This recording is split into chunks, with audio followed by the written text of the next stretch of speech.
Hello everyone, I am not going to be doing an unboxing video today. There are dozens of unboxing videos, so as I have already shot my gun a few hundred rounds, as I'm getting ready to transition into my new carry gun, I will instead just clean my gun as I talk about it. As you can see, I have recently purchased a used Walther PPS M2, and as is custom, I will go ahead and show you that everything is clear and ready to go. This is a PPS M2 LE, so Law Enforcement Edition, and what that really means is that it comes with a 6-round mag, a 7-round mag, and an 8-round mag, as well as having glow-in-the-dark sights. Now, these are not actually true glow-in-the-dark sights. You do have to get them charged, and they will glow rather well. You can see that it's still pretty good glow, even though there's no light. But I didn't really buy it for that. I got it for the extra mag because Walther mags are fairly expensive, and upwards of about 40 bucks, and so it was worth getting the LE just to have the extra 8-round mag, which is pretty fun at the range because it gives you a full grip. Nice, comfortable grip for the range. I probably won't carry that. I've been carrying it with the 7-round, which does give you a nice grip on the pistol. And I have been making sure that I shot a lot with the 6-round magazine. I don't necessarily like that your pinky hangs off, but it's not that big of a deal. The ergonomics are actually pretty good on the gun. It has a nice undercut here, a nice strong beaver tail, and the finger grooves really make my hand want to go crank up into the beaver tail.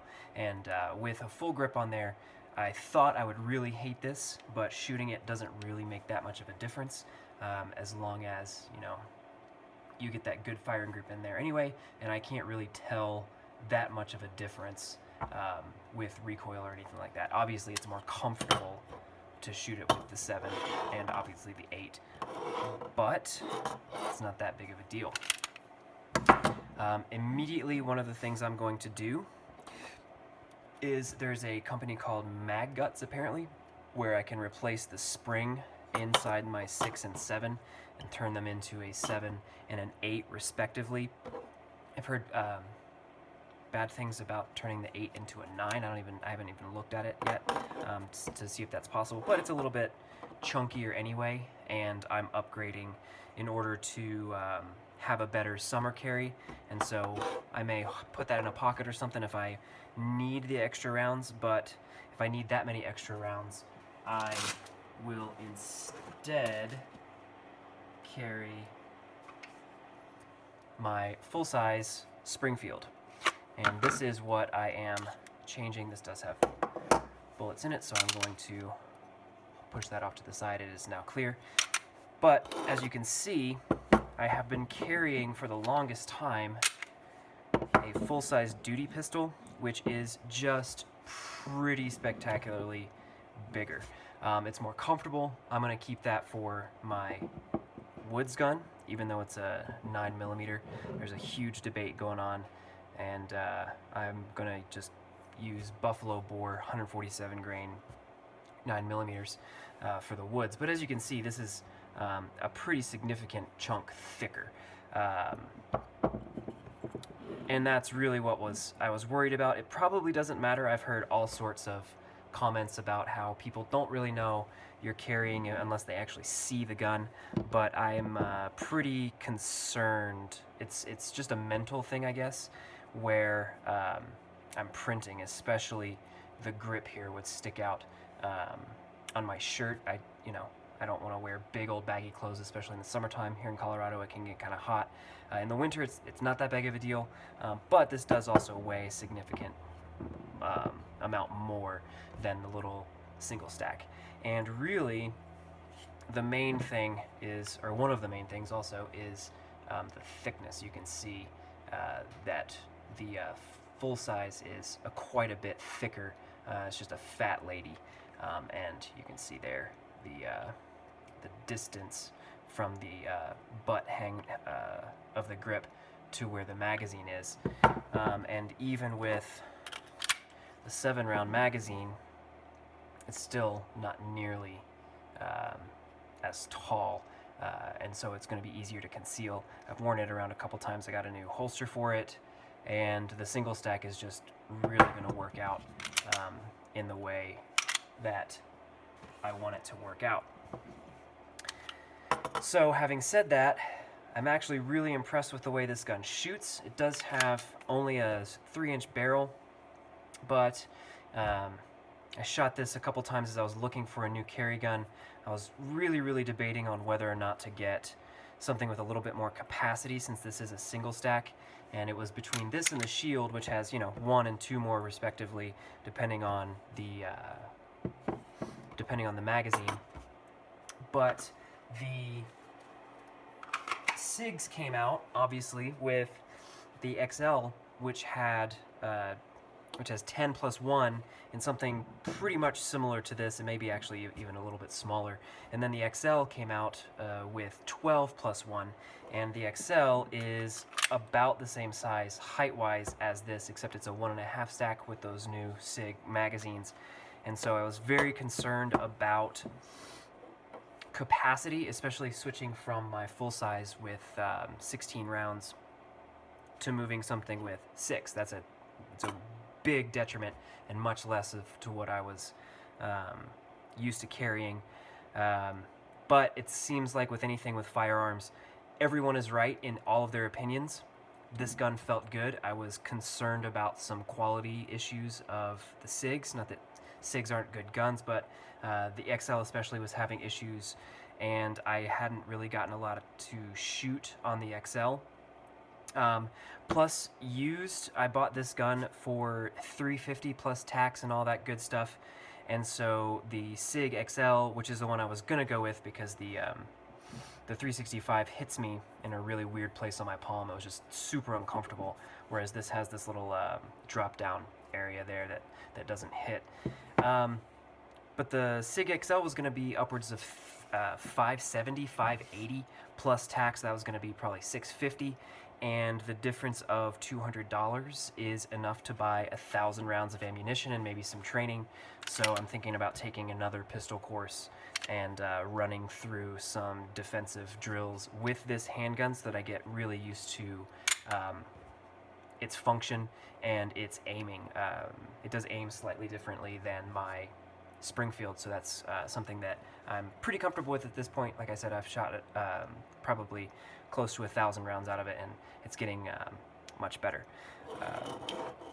But as I sit here and clean it, one of the things that I do want to talk about is that the single stack nature of the pistol makes it much easier to conceal, and that was the major issue.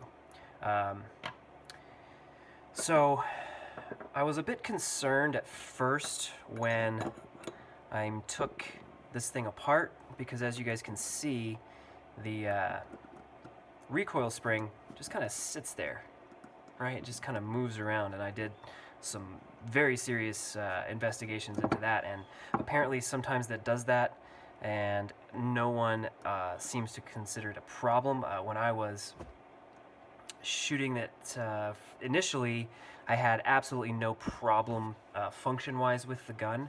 Actually, there was one issue that I guess I'll go ahead and show you now.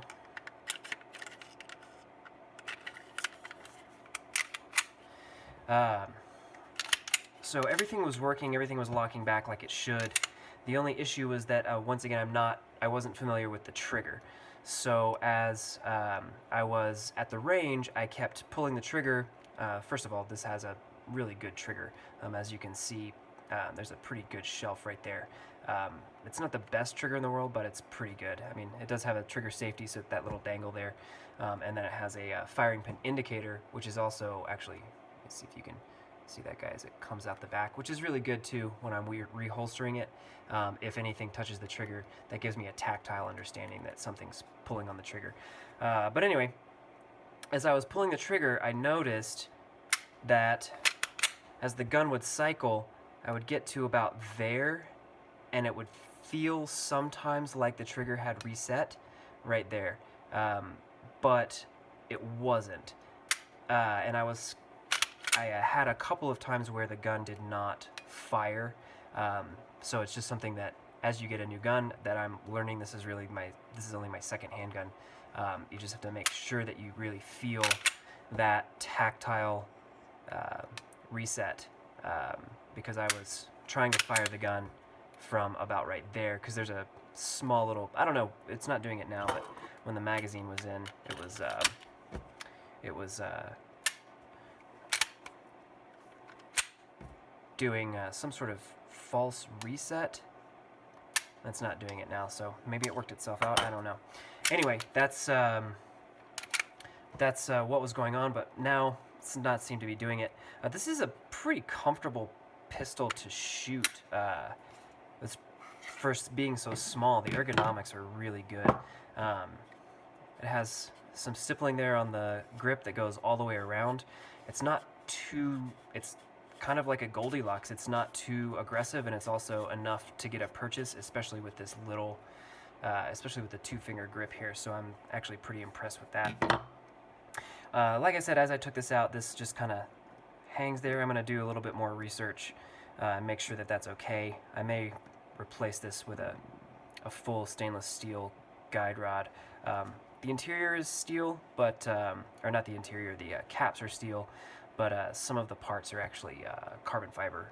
Carbon fiber, is that right? I don't know. It's plastic. And there you go. It takes itself apart really easily, just like all of the automatic pistols. And it's easy to clean.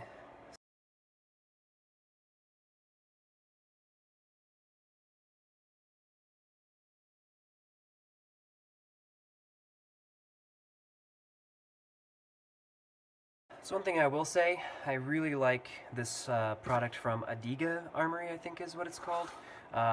It's a synthetic lubricant and with a solvent, and it's been working really well.